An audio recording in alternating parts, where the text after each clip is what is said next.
Hi, I am Jyoti Kalra. I am tutoring at Kubi.com to make your study experience hassle free.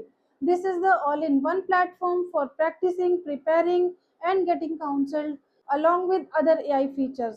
So keep in touch with us. Thank you so much. Happy studying. तो अब हम imperative sentences के बारे में पढ़ने वाले हैं। Imperative imperative का मतलब क्या होता है? इम्पेरेटिव का मतलब होता है अनअवॉइडेबल।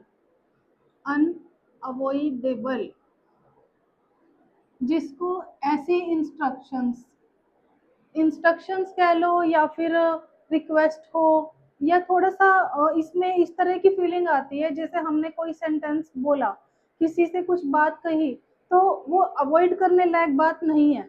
जैसे कि हमने बोला और किसी ने इग्नोर कर दिया, वो नहीं चलेगा। कुछ कहा गया है तो उसको अवॉइड नहीं किया जाएगा, उसको इग्नोर नहीं किया जाएगा, वो बात माननी पड़ेगी। थोड़ा सा समझ लो कि थोड़ा प्रेशर के साथ की जाती है ये बात। ऐसे नहीं कि लाइटली हाँ बोल दिया, ठीक है जी बोल दिया हो गया, ऐसा नहीं। आपको सुनना है, समझना है और उसको फॉलो करना है जो भी कहा गया है। ये होते हैं इम्पेरेटिव सेंटेंसेस। इनमें किस तरह की फीलिंग्स होती हैं, जैसे कि इमोशंस किस तरह से होते हैं, इंस्ट्रक्शंस हो सकती हैं।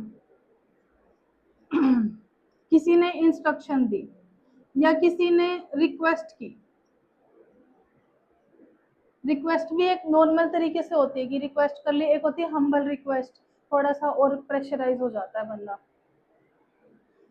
एडवाइस हो सकती है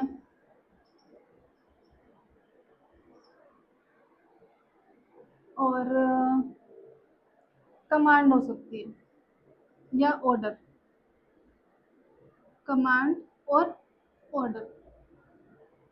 अब इन सेंटेंसेस में आपको समझ में आएगा, ठीक से क्लियर हो जाएगा। प्लीज ओपन द डोर, कृपया दरवाजा खोलें। अब ये इम्पेरेटिव, क्योंकि इम्पेरेटिव सेंटेंस है, आप इसको इग्नोर नहीं कर सकते। आपको कुछ कहा गया है, आराम से कहा गया है, प्यार से, कि कृपया करके आप दरवाज़ा खोल दें, तो सामने वाले को रिएक्ट करना है, उठ के खोलना है दरवाज़ा।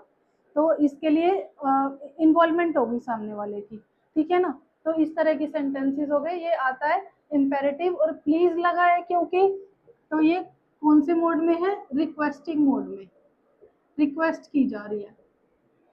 सेकंड, सिट डाउन क्वाइटली, क्योंकि आप देखोगे यहाँ पे प्लीज था, अगर हम यहाँ पर प्लीज लगा दें तो इसका जो इमोशन है वो चेंज हो जाएगा। प्लीज सिट डाउन क्वाइटली, समझते हो आप कि कृपया आप आराम से चुपचाप बैठ जाएं। अगर यहाँ पे सीधा ही फर्स्ट फॉर्म आ गई है, ये होते हैं वर्ब्स, वर्ब की फर्स्ट फॉर्म आ गई और कोई रिक्वेस्टिंग मोड नहीं है, तो किस फॉर्म में जाएगा? ये थोड़ा सा रूड होगा। ये सिट डाउन क्वाइटली, चुपचाप बैठिए, डांटने की फॉर्म में, या फिर कमांड है, ये ऑर्डर है, कमांडिंग है और ऑर्डरिंग, कमांड हो गई। Don't waste your time, don't waste your time, अपना टाइम वेस्ट ना करें।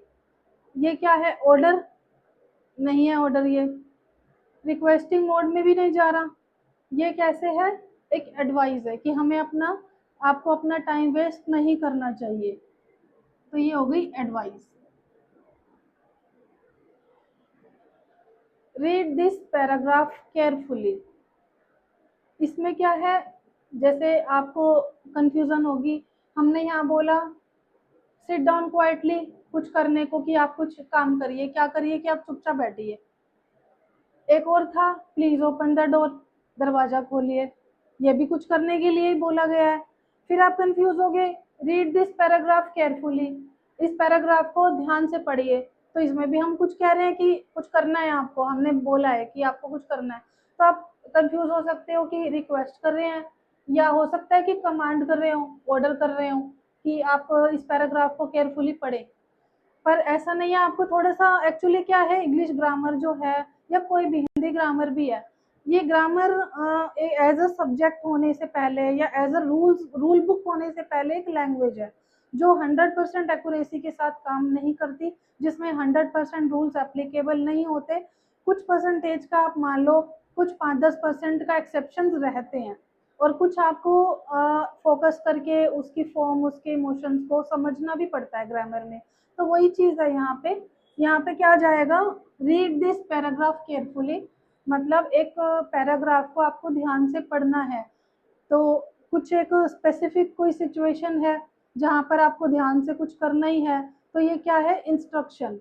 इंस्ट्रक्शन मतलब स्पेसिफाई किया है इस चीज को कि आपको ध्यान से पढ़ना है। अगर आपने ध्यान से नहीं पढ़ा तो आप मिस्टेक कर सकते हैं। तो ये एक इंस्ट्रक्शन हो गई, तो ये जाएगा इंस्ट्रक्शन वाली कैटेगरी में।